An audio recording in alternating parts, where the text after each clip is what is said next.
Welcome and thank you for joining me today. Imagine being offered a dream job, one that pays handsomely but comes with a catch, a secretive assignment, a massive mansion, and two silent strangers watching your every move. What would you do if the walls you were hired to fix began revealing the kind of secrets that could change your life forever? This is the story of John, a contractor whose ordinary renovation job turned into something far darker and more mysterious than he could have ever anticipated. Stay with me, because what lies beneath the surface will leave you questioning everything. JN had never gotten a renovating job like this before. It was by far the biggest house in the city, and the whole assignment was shrouded in secrecy. It would turn out that this was for good reason, as John would soon discover that every floor of the house had a layer of coins hidden under it. The reason why made John regret ever accepting this job. John did not believe what he was seeing. No wonder he was not allowed to even touch the floor during the whole renovation. After checking a couple of rooms, he knew for sure that these layers of strange coins were spread out all throughout the giant house.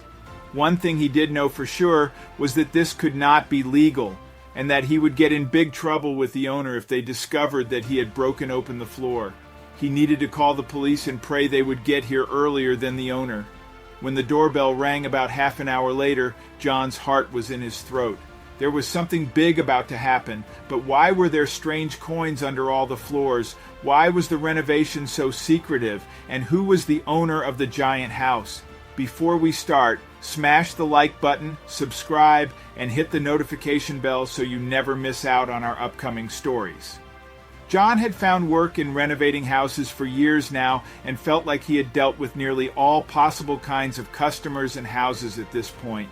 That is why he never really shied away from a challenge anymore, but he was going to very much regret the next assignment he would get. Most of the time, he would meet up with the owner of a house and they would together take a stroll to the house, discussing what needed to be done in the renovation. When he got the call, John quickly realized that this would be a very different job. He did not get the assignment from the actual owner of the house, but from somebody who was taking care of the man or woman's affairs. John was told that the person would be out of town for a month, and that during that time, the house needed a small renovation. The assignment giver had a very specific list for it. At first, John did not really question the situation.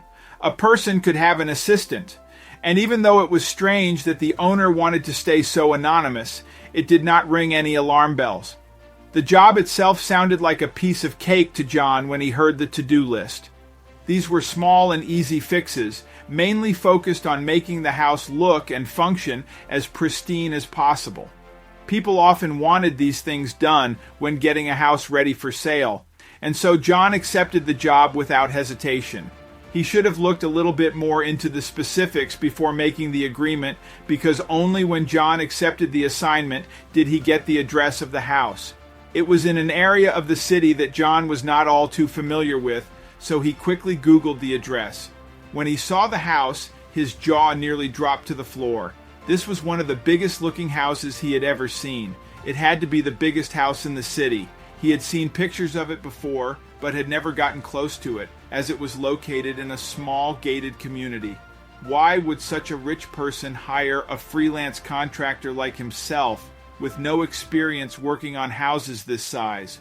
John started to break out in cold sweats when thinking of the idea of this assignment. This was now way too big a job for one man to complete in only 1 month's time. He was also afraid of maybe breaking something of value in the house and being in debt for the rest of his life. He told the supposed assistant that he could not take the job, but immediately got the response that they would then double his rate to take the job. John was completely caught off guard by this and did not know what to say for a minute. In that time, the assistant offered to triple his rate. It was clear that money was not an issue here, and for that kind of money, John suddenly felt a lot more confident in taking the job.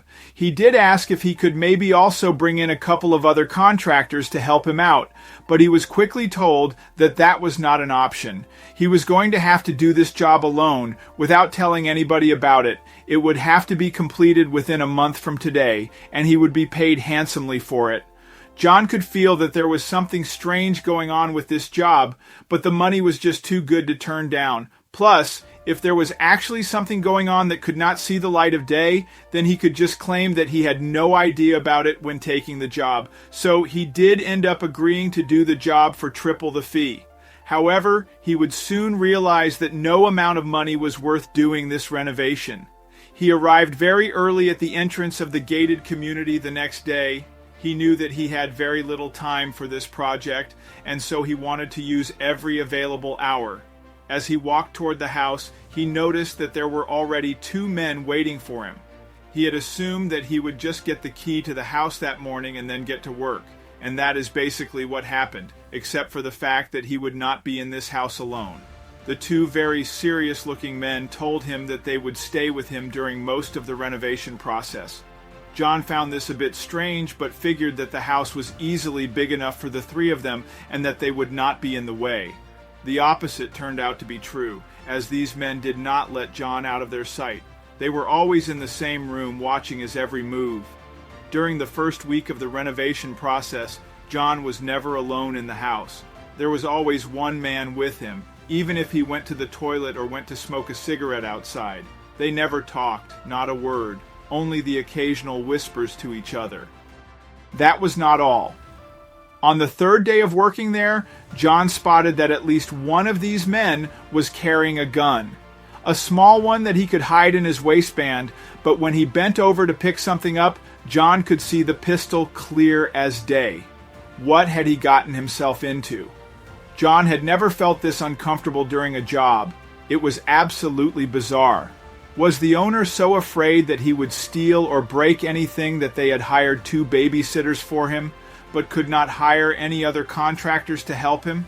It just all made very little sense to him.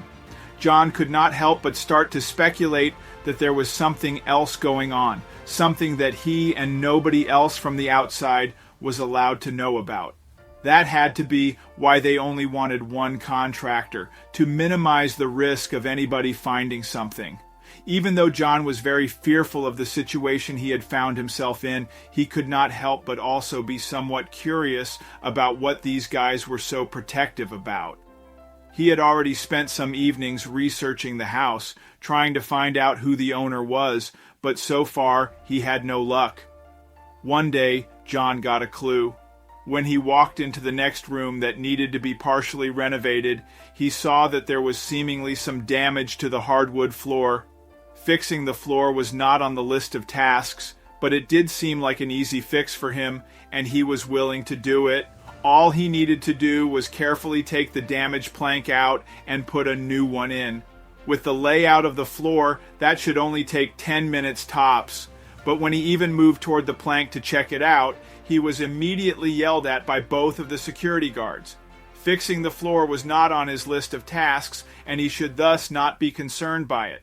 John tried to explain what an easy fix it would be, but there was no changing the guards' minds. If he would even touch the wooden plank, he would be fired on the spot and would not get paid a penny. So, John left the floor alone for now, but it did not leave his mind. There was clearly something below that floor that he was not supposed to see, maybe a door to a hidden basement. He hoped that he would maybe get a chance to check it out, but it would be very difficult with these guards. That chance would end up coming only 2 days later. It was a relatively uneventful and standard working day so far, but out of nowhere, one of the guards got a call. By his reaction, John could see that there was something serious going on. When he hung up, he immediately told the other guard that they needed to go now and that John needed to go home. But before John had even packed up his things, the guards had already left the building. John knew that this was probably his only chance to snoop around the house a little bit. All the coins below the floor were very valuable and were the secret fortune of the owner of the house, who was a big player in organized crime. He discovered that below every floor in the house there was a layer of coins, most of them very valuable. It turned out that the owner of the house was a big player in organized crime, and this was his hidden fortune. John called the police before the guards came back, and they were arrested. The search for the owner of the house is still ongoing. Thank you so much for watching. If you enjoyed this story, don't forget to hit that like button, subscribe, and ring the notification bell so you never miss another unbelievable tale like this one.